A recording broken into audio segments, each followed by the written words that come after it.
Welcome back student to your channel Swayam learning point. और मैं हूँ आपका लर्निंग फ्रेंड सुभाष गायकवाड़। आज हम रेशियो एंड प्रोपोर्शन का लेक्चर नंबर 24 ले रहे हैं।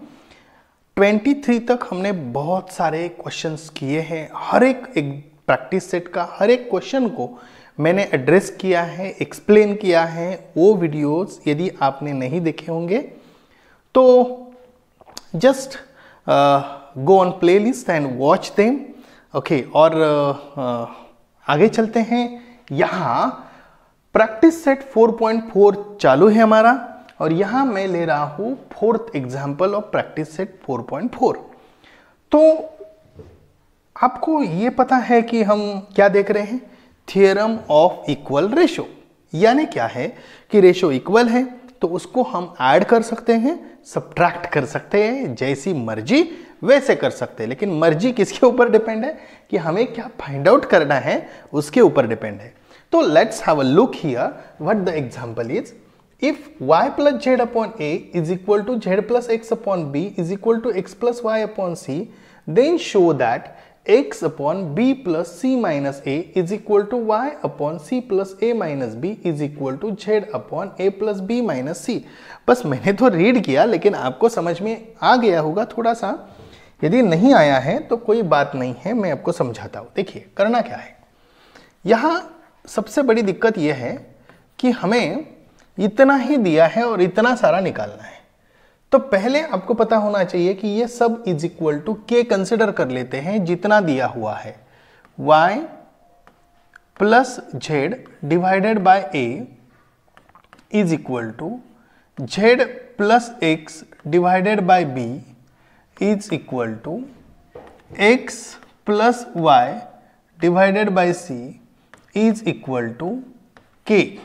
Is it? जब हम इसको k कंसिडर करते हैं तो अब बारी आती है करना क्या है। देखिए कि theorem on equal ratio directly हमें अप्लाई करना पड़ेगा, क्योंकि पहले b की वैल्यू लिखनी पड़ेगी, फिर c और फिर a। इस प्रकार हमें करना है। तो by using theorem of equal ratio, जब हम थियरम ऑफ इक्वल रेशो को अप्लाई करेंगे तो कैसे होगा जरा बताइए। देखो पहले क्या करना है, b लिखना है। तो b लिखना है तो b के ऊपर का क्या आएगा, z प्लस x। बहुत बढ़िया। उसके बाद क्या है, c है प्लस c। अब प्लस c है तो क्या आएगा, plus x plus y। Oh good. Minus क्या है, a है। ठीक है, theorem on equal ratio apply कर रहे हैं तो a क्या है, माइनस, यहां ब्रैकेट में आएगा y plus Z is equal to k। वैसे के वैसा रहेगा। अब ध्यान दीजिए, यहां y प्लस जेड है तो what you need to do, you need to do here y minus Z. क्यों? क्योंकि ये माइनस साइन जब अंदर जाएगा तो इसकी वैल्यू चेंज होगी बेटा। तो ध्यान दीजिए, z प्लस एक्स, तो यहां मैं 2x कर दूं, चलेगा? ओके, बढ़िया रहेगा। तुरंत कर देता हूं, z प्लस 2x plus y minus Z divide by b plus c minus a is equal to अपना k है ही।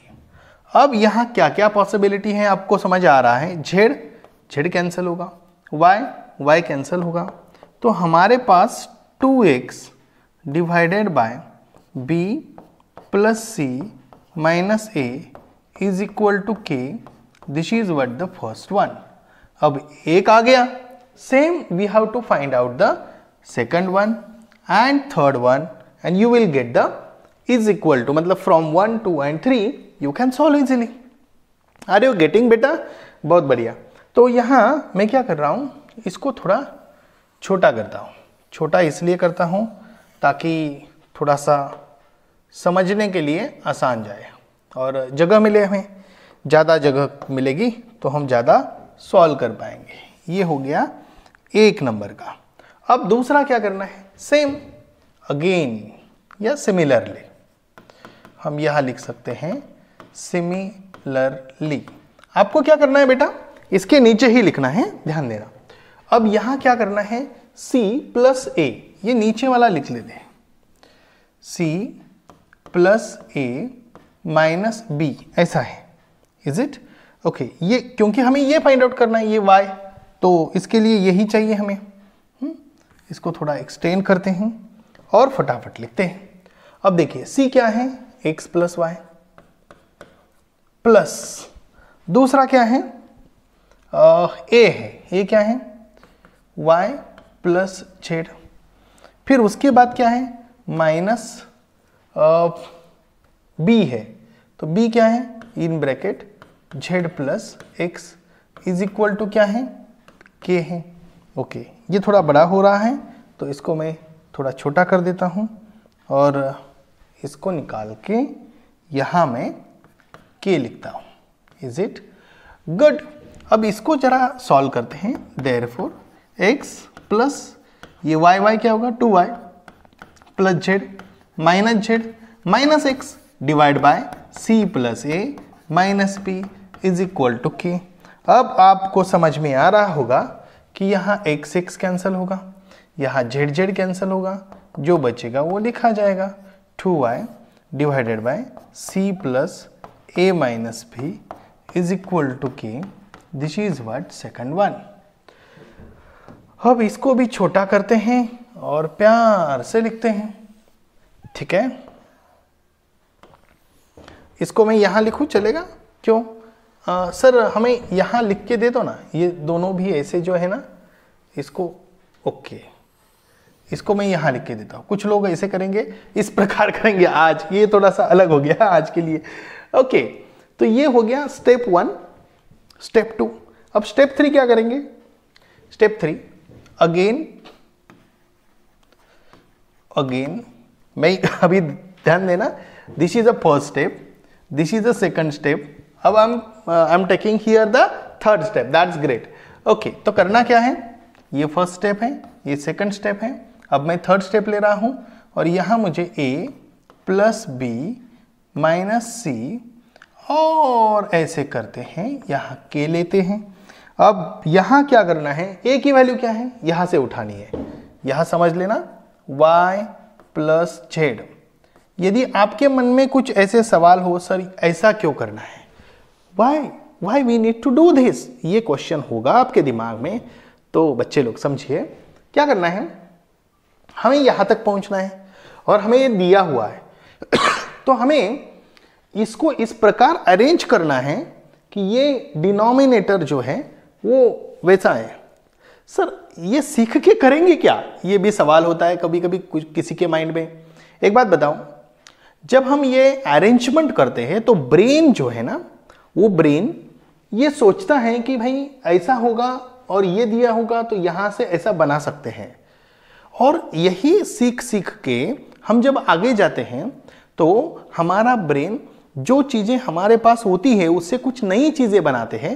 वो कुछ भी हो सकता है, कुछ रेसिपी हो सकती है, या कुछ बड़ा मशीन हो सकता है, या कुछ बड़ा रिसर्च हो सकता है, जो भी है वो ब्रेन से ही होता है। एक बात समझ लेना, तो ये ब्रेन की रियल ये एक बेसिक तैयारी चालू है, आप समझ रहे हो। और ये बेसिक तैयारी के लिए आपको क्या करना है, तैयार रहना है और ब्रेन से सोचना है। Is it okay, good. तो y प्लस जेड प्लस क्या करेंगे, प्लस यहां आएगा b है ना, z प्लस x, यहां आएगा माइनस ब्रैकेट में क्या आएगा, c है, x प्लस y। अब आपको पता ही है कि क्या करना पड़ेगा, y plus 2z plus x minus y divide by a plus b minus c is equal to k। अब मुझे बताओ क्या कैंसिल होगा, y x बचेगा क्या, 2z divide by a plus b minus c is equal to k। This is what the third one. अब समझिए ये फर्स्ट वन है, जो कि मैं चाहे तो यहां बॉक्स कर देता हूं, ये फर्स्ट वन, ये सेकंड वन और ये क्या है थर्ड वन। ये तीनों को जब हम लेते हैं बेटा from 1 2 and 3 you will get your answer. So from, मैं यहां लिख रहा हूं आंसर अभी 1 2 and 3। समझने की बात है, आपको ऐसा नहीं लिखना है, ओके तो आपको यहां से यहां लिखना है आपके पेपर में। अक्सर आपके पेपर में या आपके नोटबुक में आपको एक के नीचे एक लिखना है, फर्स्ट सेकंड थर्ड और इस प्रकार। तो फ्रॉम 1 2 3 क्या आएगा, 2x divide by 2x divide by क्या आएगा, b plus C minus A is equal to 2y divide by क्या आएगा, c plus a minus b is equal to 2z divide by a plus b minus C.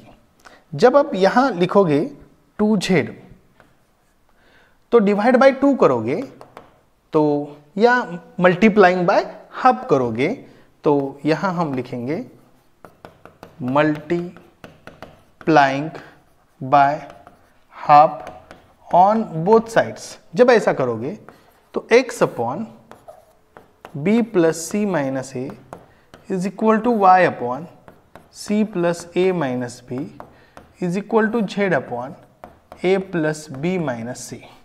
Is it clear? ये आसान है, बहुत बढ़िया है। तो thank you for watching this question. अब आगे जाते हैं नेक्स्ट क्वेश्चन के लिए। सर ये नेक्स्ट क्वेश्चन क्या है, 3x minus 5y divided by 5z plus 3y is equal to x plus 5z divided by y minus 5x is equal to y minus z upon x minus z। हमें prove करना है कि each ratio is equal to x upon y। Oh good. तो पहले solution में एक काम करते हैं कि पहले क्वेश्चन को लिख लेते हैं और 3x minus 5y divided by 5z plus 3y is equal to x plus 5z divide by y minus 5x is equal to y minus z divide by x minus z is equal to k। अब जरा ध्यान से समझते हैं कि यहां 3x है, ओ यहां तो x है, 3x और x क्या होगा, 4x होगा। ओके 3x और x 4x होगा। यहां माइनस 5y है, यहां क्या होना चाहिए, यदि प्लस 5y होगा तो शायद ये प्लस 5y और माइनस 5y कैंसिल होगा। यहाँ 5z प्लस है, यहाँ ऑलरेडी माइनस है। तो हम एक काम करते हैं, ये जो लास्ट रेशियो है ना, इसको 5 से डिवाइड करते, 5 से मल्टीप्लाई करते हैं, 5 न्यूमरेटर को और 5 डिनोमिनेटर को। क्या चलेगा आपको? क्यों? क्योंकि आपको पता है कि किसी भी टर्म को यदि m अपॉन m से हम मल्टीप्लाई करते हैं तो मीनिंग कोई बदलता नहीं है, बस रेशियो हमें जिस प्रकार चाहिए उस प्रकार हम बना सकते हैं। तो let's have a look here what I am doing. I am just multiplying this by 5 and then I am writing here something here. Okay तो 3x minus 5y divide by 5z plus 3y is equal to x plus 5z divide by y minus 5x is equal to 5y minus 5z divide by 5x minus 5z is equal to k। Sir आप इतना fast conclusion पे क्यों आए? That's a question, that's a big question. मैं आपको बताता हूं। देखिए कि जब मैंने यहां ऊपर का देखा तो यहां से पता चल गया, नीचे का भी आप देखेंगे तो 5z यहाँ है, यहाँ प्लस है, यहाँ माइनस है, तो कैंसिल हो गया। देखो यदि मैं क्योंकि हमें क्या चाहिए, सिर्फ x अपॉन y चाहिए, समझ रहे हो, बस इसके लिए हमने ऐसा किया। अब यहाँ माइनस 5x है, यहाँ प्लस 5x है, देखो ये कैंसिल हो गया, लेकिन y कैंसिल नहीं हो रहा है, समझ रहे हो। नीचे y कैंसिल नहीं हो रहा है, ऊपर x कैंसिल नहीं हो रहा है, इसके चलते, और वो कैंसिल नहीं करना है, कैंसिल क्या करना है, और इसके लिए मैंने 5 से मल्टीप्लाई किया। समझ, इसके लिए मैं कंक्लूजन पे आ गया। बहुत सारे बच्चे क्या सोचते हैं कि आप क्यों कंक्लूजन पे आ गए, आपने क्यों डायरेक्टली 5 को मल्टीप्लाई किया। ये क्वेश्चन आपके दिमाग में हो सकता है। इस क्वेश्चन का जवाब ये है कि देखना पड़ेगा। ओके, और अभी मेरी दृष्टि में बहुत दिनों से इसको देख रहा हूं, तो मेरी दृष्टि तो ऐसी है कि फटाफट समझ जाता है। आपको थोड़ा टाइम लगेगा, लेकिन अभी मैंने समझा है तो आपको दिमाग में सेट हो गया कि भाई इस प्रकार क्वेश्चन होगा तो ऐसा कर सकते हैं। दूसरा भी क्वेश्चन होगा इस प्रकार का तो थोड़ा दिमाग लगा सकते हैं। हाँ, थोड़ा टाइम तो लगेगा, ऐसा नहीं कि आपने देखा और तुरंत आप सॉल्व कर, नहीं होगा, नहीं होगा, समझ लीजिए। ओके, हाँ, तो क्या करना है, अभी theorem on equal ratio apply करना है। So by using theorem on equal ratio, theorem of equal ratio, चलो थ्योरम ऑफ इक्वल रेशियो से हमें पता चलेगा कि क्या आएगा, यहां 3x plus 5y plus x plus 5z plus 5y minus 5z divide by क्या आएगा 5z plus 3y, 5z plus 3y plus y minus 5x plus 5x minus 5z is equal to k। अब हम बात करते हैं, देखिए यहां देखिए ये 5y माइनस है, ये प्लस है, क्या होगा, कैंसिल होगा। यह 5z प्लस है, यहां माइनस है, क्या होगा, कैंसिल होगा। अब यहां की बात करते हैं, यह 5z प्लस है, यह 5z माइनस है, क्या होगा, कैंसिल होगा। यहाँ 5x माइनस है, यहाँ प्लस है, कैंसिल होगा। अब जो बचेगा उसको तो लिखना जरूरी ही होगा, तो 4x upon 4y is equal to k। अब एक किसी की बताने की जरूरत है कि k is equal to what, that x upon y is equal to k। So this is second one, this is first one. So from first and second, from what, first and second, ये पूरा equation लिखो, ये वाला, ये पूरा is equal to लिखो x upon y, ये पूरा लिखना है आपको, इज इक्वल टू। कुछ लोग नहीं भी लिखेंगे तो चलेगा, लेकिन आपको थोड़ा सा देखना है कि ये लिखा तो बहुत अच्छा रहेगा। ये रेशो, ये रेशो, ये रेशो, ठीक है, this is what the answer. क्योंकि ऐसा ही पूछा है कि दिस इक्वल टू ये दिखाओ, तो आप डायरेक्टली प्रूव कर सकते हैं। हेंस प्रूव्ड फ्रॉम 1 and 2, ये इक्वल टू k है और k इज इक्वल टू ये आ गया, तो इसका मतलब ही सेम ही है, ठीक है। ओके, तो इसका स्क्रीनशॉट निकालो। पीछे का स्क्रीनशॉट मैंने बोला नहीं था, you can please take it out. Screenshot जरूरी है, मैं भी निकाल लेता हूं आपके लिए, ठीक है, मैंने निकाल लिया। अब दूसरा स्क्रीनशॉट लेते हैं, इसका भी ले लेते हैं, और ये आपको समझ आ गया, या बहुत बढ़िया। तो I hope you are getting everything what I am teaching you. Okay, thank you. अब ये क्वेश्चन नंबर 4 है और इसको हम सॉल्व करने जा रहे हैं। Are you ready with me?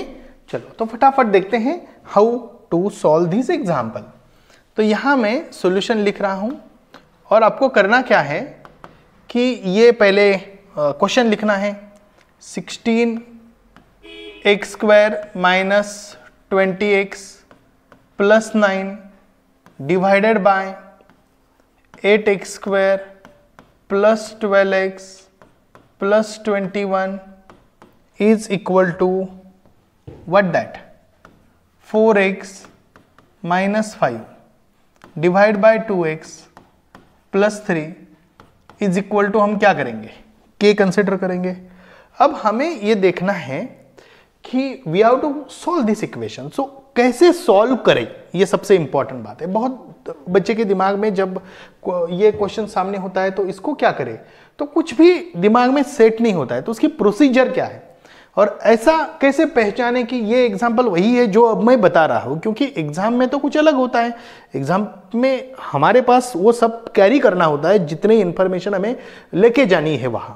Got it? तो अब मैं आपको बताता हूं, देखिए कि जब यहां 16x² माइनस 20x प्लस 9 यहां दिखाई दे रहा है, जो भी है यहां जो भी होगा, और यहां एक ऐसा जिसको कोई मल्टीप्लाई नहीं है लेकिन बिल्कुल उसकी डिग्री 1 है, रेशो का पूरा मतलब न्यूमरेटर हो या डिनोमिनेटर हो उसकी डिग्री क्या है 1 है। तो इस केस में हमें क्या करना है कि देखना है कि ये जो पहले वाले जो दो टर्म हैं इसको यदि हम थ्योरम ऑफ इक्वल रेशियो से निकाल सकते हैं क्या, ये पहला क्वेश्चन। कैसे निकालेंगे? यदि मैं इसको 4x से मल्टीप्लाई करता हूं डिनोमिनेटर और न्यूमरेटर को, आपको पता है कि न्यूमरेटर और डिनोमिनेटर को वही नंबर से मल्टीप्लाई करो तो कोई फर्क पड़ता ही नहीं, रेशियो वही रहता है। तो let's have a look here, if I multiply by the same number तो क्या फर्क पड़ता है? 4 into 4 4x 16, x into x x square. Oh great. और यदि मैं यहां सब्ट्रैक्शन का साइन डालूं जब मैं theorem of equal ratio implement कर रहा हूं या इस्तेमाल कर रहा हूं तो पॉसिबिलिटी है कि 16x स्क्वायर और ये 16x स्क्वायर कैंसिल हो जाएगा। अब आगे का भी देखते हैं। 4 इंटू 5 क्या होगा? 20 होगा। अब ये 4x इंटू 5 20 होगा, तो जब मैं यहां माइनस साइन पुट करूंगा तो अंदर के साइंस भी क्या हो जाएंगे? ऑफ कोर्स चेंज हो जाएंगे। आप समझ रहे हो? जब अंदर के साइन चेंज हो जाएंगे, इसके लिए मैं क्या कर रहा हूं कि यहां डायरेक्टली ऐसा करता हूं कि -4x से मल्टीप्लाई करता हूं, क्योंकि ये मेरी जिम्मेदारी है कि हाउ टू सॉल्व इट। समझ रहे हो? मतलब हर एक स्टूडेंट की जिम्मेदारी होती है जब वो पेपर सॉल्व करता है। तो 4 into 4 is what that 16x square. अब ये माइनस हो गया, ये प्लस है तो कैंसिल होगा। माइनस और माइनस क्या होगा? प्लस होगा। तो 4 इंटू 5 क्या होगा? 20 होगा। ओके, तो 20x आएगा तो ये माइनस है और यहाँ क्या होगा? प्लस होगा, वो भी कैंसिल हो जाएगा। नीचे का भी देखते हैं डिनोमिनेटर का। 4 इंटू 2 क्या होगा? 8x स्क्वायर होगा। ये माइनस होगा, ये प्लस है, कैंसिल हो जाएगा। 4 इंटू 3 क्या होगा? 12 होगा और ये 12x माइनस होगा और यहाँ प्लस है तो इट विल बी कैंसल्ड। तो very simple it is to solve and therefore you can solve it with the easiest way. तो 16x square minus 20x plus 9 minus 4 4 जा 16x स्क्वायर 4 5 जा plus 20x। ओ, ये directly लिखा तो चलेगा? नहीं, बिल्कुल नहीं चलेगा, ऐसा नहीं चलेगा। पहले आपको कैलकुलेशन करना पड़ेगा और फिर उसके बाद मतलब इधर का कैलकुलेशन करके लेना है और बाद में theorem of equal ratio implement करना है। तो हम क्या करेंगे? 16x square minus 20x plus 9 divide by क्या है? 8x square plus 12x plus 21 is equal to minus 16x square plus 20x divide by क्या होगा?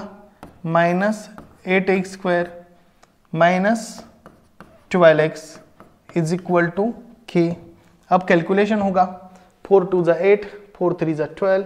अब कैलकुलेशन होगा by theorem on equal ratio, theorem of equal ratio ये आपको लिखना है। When you use the theorem of equal ratio 16x square minus 20x plus 9 minus 16x square plus 20x divide by 8x square plus 12x plus 21 minus 8x square minus 12x is equal to k। अब ये 16x square और ये 16x square cancel होगा, 20x cancel होगा, 8x square cancel होगा, 12x cancel होगा। जो बचेगा उसको मैं कैंसिल करने के लिए ये ले रहा हूँ। ओके ओके अच्छा लग रहा है ना, अलग अलग कलर लेते हैं। तो 9 अपॉन क्या होगा? 21 इज इक्वल टू k होगा। जब मैं यहाँ कैलकुलेशन करूँगा तो 3 3 जा और 3 7 जा हो जाएगा, यानी 3/7 आ जाएगा। तो हमारे पास ये एक नंबर था और ये हमारे पास 2 नंबर हैं। तो फ्रॉम 1 and 2 सर कैसे? बोलो कैसे? मैं आपको बताता हूँ। देखिए के इक्वल ये रेशो भी है और ये रेशो भी है। के इक्वल 3/7 आ गया, यानी के इज इक्वल टू इस रेशो को और इस रेशो को यदि हम इक्वलाइज करते हैं तो यहाँ हम ऐसे लिख सकते हैं कि 4x minus 5 divide by 2x plus 3 is equal to 3/7। और जब हम कैलकुलेशन करते हैं तो 7 into 4x plus minus 5 is equal to 3 in bracket 2x plus 3। ये जब स्टूडेंट अकेले सॉल्व करता है तो उसका ध्यान इधर उधर भटक सकता है और उस समय वो प्लस माइनस की गलतियां करता है। ये उसको याद रखना है कि मैं प्लस माइनस की गलतियां करता हूं, तुम नहीं, मैं भी करता हूं, कोई भी कर सकता है जब अकेला सॉल्व कर रहा होता है। इसी कारण बच्चे बोलते हैं कि सर आप जब पढ़ाते हो तब हमें समझ में आ जाता है, लेकिन हम जब करते हैं तब गलतियां करते हैं। उसका रीजन एक ही है कि कॉन्सेंट्रेशन जाना, ये आपके दिमाग को, मतलब आप अवेयर भी नहीं होते कि आप क्या कर रहे हो, बाद में आपको समझता है, कभी कभी समझता भी नहीं है और पेपर चला जाता है, या आप लिख के देते हो और बाद में कोई बताता है। ये तो आपको पता होता है कि यार ये तो आंसर ऐसा लिखना चाहिए था, लेकिन आप नहीं लिख पाते। उसको हम क्या बोलते हैं, सिंपल लैंग्वेज में बच्चे बोलते हैं सिली मिस्टेक होते हैं। तो ये silly mistake, it is only the lack of awareness. पता होना चाहिए कि हमारा ब्रेन गुम हो जाता है, हमारा माइंड इधर उधर भटकता है, तो उसको ठिकाने पे लेके आना और हर एक 4-5 मिनट के पहले 5-6 मिनट, 10 मिनट, किसी का 10 मिनट का होता है, किसी का 5 मिनट का होता है, उसको जगह पे लाना जरूरी होता है और बैक चेक भी करना जरूरी होता है। ठीक है, तो अब यहां 28x minus 35 is equal to 6x plus 9 check करते हैं। तो 28x माइनस क्या होगा 6x is equal to 9 plus 35। जब यहाँ 22x होगा तो यहाँ क्या होगा 44 होगा। x is equal to 44 divide by 22, तो x इज इक्वल टू क्या होगा 2 होगा। शायद मुझे लग रहा है कि आपके टेक्स्ट बुक में यहाँ x की जगह पे y होगा। जो भी होगा y और x से कोई फर्क नहीं पड़ता, आंसर इंपॉर्टेंट है और कैसे सॉल्व करने की प्रोसीजर्स इंपॉर्टेंट है। प्रोसीजर जब हम समझ लेते हैं तो आंसर की कोई बात नहीं होती है। तो आगे चलते हैं। यहाँ 5y², अब यहां आपको करना है। अब देखिए यहां क्या करेंगे आप, 5y से मल्टीप्लाई करेंगे, माइनस से करेंगे या प्लस से करेंगे, सर ऑफ कोर्स माइनस से करेंगे। तो इसको ही मैं कंसीडर करता हूं, मेरे सॉल्यूशन के लिए लेता हूं। तो यहां मैं सॉल्यूशन कैसे लिख रहा हूं, देखिए 5y² plus 5y² plus 40y minus 12 divide by 5y plus 10y² plus या माइनस क्या है। देखो मेरा माइंड कहा क्या हो गया था, गुम हो गया था। मैंने आपको बताया ना, मैं जानबूझ के कर रहा था ये, क्योंकि कभी कभी आपको भी पता होना चाहिए कि कैसे होता है गुम। ओके, इज इक्वल टू क्या होगा y plus 8 divided by 1 plus 2y is equal to k। करे तो क्या करे, अब यहां 5y² चाहिए तो 5y से मल्टीप्लाई करो। 5 8 जा 40 होता है, 5y आएगा, 5 2 जा 10 आएगा और y² भी आएगा। तो चलो फटाफट कर लेते हैं। तो यहां क्या करें, यहां 5y से मल्टीप्लाई करें, यहां भी माइनस 5y से मल्टीप्लाई करें और कैलकुलेशन करते जाए। 5y² plus 40y minus 12 divide by 5y plus 10y² minus 4 is equal to क्या है, minus 5y² minus 40 divide by क्या होगा minus 5y minus 10y is equal to क्या होगा k। 5 1 जा 5, 5 2 जा 10। तो this is what the way to solve the example. Got it.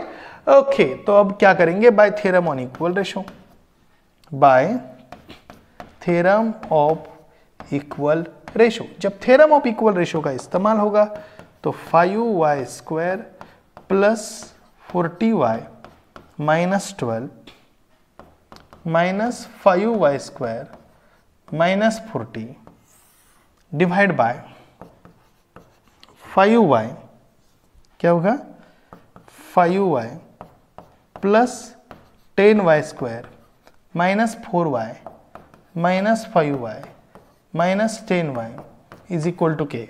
अब जितना भी मैंने सॉल्व किया ना बेटा, ये सब रिफ्लेक्स सेक्शन से किया है। अब मुझे चेक करना पड़ेगा क्योंकि मेरा ब्रेन अवेयर नहीं था। ये जानबूझ के किया, मैं आपको समझा रहा हूं कि कभी कभी ब्रेन अवेयर नहीं होता है और हम लिख जाते हैं, समझ नहीं आता है। ओके, तो यहां क्या किया, 5y² plus 40y minus 12 minus 5y² minus 40। Okay, 5y plus 10y² minus 4 minus 5y minus 10y। Awareness का मतलब है कि हमें ये चेक करना है कि हम जब सॉल्व कर रहे थे तब तो सॉल्व कर दिया, लेकिन हम जिस प्रकार सॉल्व करना चाहिए था क्या उस प्रकार किया हमने? ऑफ कोर्स किया। तो चलो आगे चलते हैं। यहाँ क्या होगा, 5y² और ये 5y² और ये कैंसिल हो जाएगा। ओके, यहाँ देखो गलती से गलती क्यों नहीं हुई, क्योंकि यहाँ मैंने 5y² किया लेकिन यहाँ 40y नहीं किया था, तो इसके कारण नीचे 40y नहीं आया था। गलती समझ आ गई आपको? जानबूझ के मैं आपको बता रहा था, आप तो वहां से बोल रहे हो सर वहां 40 के ओके, दूसरा कुछ भी बोले तुम्हारा दिमाग काम नहीं करता है। मैं आपको ये बताने जा रहा हूं कि जब तुम भी सॉल्व करते हो, अकेले अकेले बैठते हो, तो तुम्हारे दिमाग को तुम्हें ध्यान में रखना जरूरी है। अब देखो मैंने चेक भी किया तो मैं गुम हो गया क्योंकि मैंने सेकंड स्टेप से ही गलती करना शुरू कर दिया था। समझ रहे हो? Okay good. तो ये गलती इसलिए की जाती है क्योंकि बच्चे ऐसे गलती करते हैं। मैं आपको इस गलतियों के द्वारा ये समझाने जा रहा हूं कि बच्चे गलती क्यों करते हैं। अक्सर उनके माइंड में ऐसा क्या होता है, क्या उनको समझता नहीं है? समझता है, समझने के बावजूद भी गलती करते हैं। ये गलती क्यों होती है, इसके पीछे की वजह हमारी ब्रेन की आदत। हमारा ब्रेन जो है वो हमारा ब्रेन को एक माइंड नाम की जो चीज है वो दूसरी जगह पे लेके जाती है। हम बिल्कुल मतलब कर तो रहे होते हैं लेकिन समझ नहीं पाते। करना और समझना दोनों अलग अलग चीज है। तो यहाँ 40y हो गया, माइनस क्यों आ गया? अब 5y इंटू ये 5y हो गया, 5 इंटू 10 ये। अब यहां देखिए कि यहां और एक गलती हो गई है। क्या बोलो क्या गलती हो गई है? Good, that's great. ओके, पहचानिए आपने। तो यहां मैंने 10y² करना चाहिए था। बोलो क्यों? क्योंकि 5y into 2y is what 10y²। जब मैंने 5y इंटू 2y किया तो 10y² हो गया, तो यहां नीचे क्या होना चाहिए? 10y² होना चाहिए। क्योंकि जब मैं कैंसिल करने को लगा तो यार कैंसिल नहीं हो रहा है, कुछ तो गड़बड़ हो रही है, मतलब पीछे कहीं ना कहीं फॉल्ट होके आया है। समझ रहे हो? Okay good. तो ये फॉल्ट को समझना। और आप जब टेक्स्ट नोटबुक में लिखते हो तो नोटबुक छोटी होती है, तो और कुछ लोग ना एक के ऊपर एक ऐसी स्टेप लिखते तो समझ नहीं आता। ब्रेन में ऐसा वो तारे जमीन पर देखा है आपने, उस प्रकार हो जाता है, वो बच्चे नहीं समझता है। ओके, तो this is what the way that I am teaching you to understand how to understand your own fault and correct it. Okay, अब ये 40y कैंसिल होगा, हो जाएगा, तो कर दो। अब बचा क्या? -12 डिवाइड बाय क्या होगा? ये -12 कैसे आ गया? -12 divided by -4 is equal to K. तो 4 1 जा 4, 4 3 जा 12, यानी 3/1। और ये क्या हो जाएगा? माइनस माइनस कैंसिल हो जाएगा। इसको मैं सेकंड नंबर दे दूं और इसको मैंने फर्स्ट नंबर दिया है। From 1 and 2, from 1 and 2। ध्यान दीजिए, इसको एक दफा फिर से चेक करिए, क्या आपका आंसर सही आ रहा है? देख लीजिए। तो आया आंसर आपका? बहुत बढ़िया। चलो तो मैं आपको बताता हूं क्या करना है। अभी ये वाला y + 8 डिवाइडेड बाय 1 + 2y इसको लेना है। आपने वीडियो को पॉज किया था आई होप, ओके, और नहीं किया होगा तो फिर से करके आप मेरे से आगे पहले सॉल्व करिए। y + 8 divided by 1 + 2y is equal to 3/1, जो कि हमने यहाँ सेकंड से दिया है। अब हम यहाँ क्या करेंगे? क्रॉस मल्टीप्लिकेशन करेंगे। तो y + 8 तो वैसे ही रहेगा, 3 इन ब्रैकेट 1 + 2y आएगा, तो y + 8 होगा इज इक्वल टू 3 + 6y होगा। ओ, तो 8 - 3 होगा और यह क्या होगा? 6y - y होगा। तो what this will be the 5y, और यहाँ क्या होगा? 5। तो आपको पता ही चल गया होगा। तो 5/5 इज इक्वल टू y। तो y is equal to what? 1। और ये आपको आसान ही जाएगा। तो y is equal to what? 1. Clear? I hope you got it, and it's very very easy to understand, solve, and I hope you can do it easily. Got it? Okay.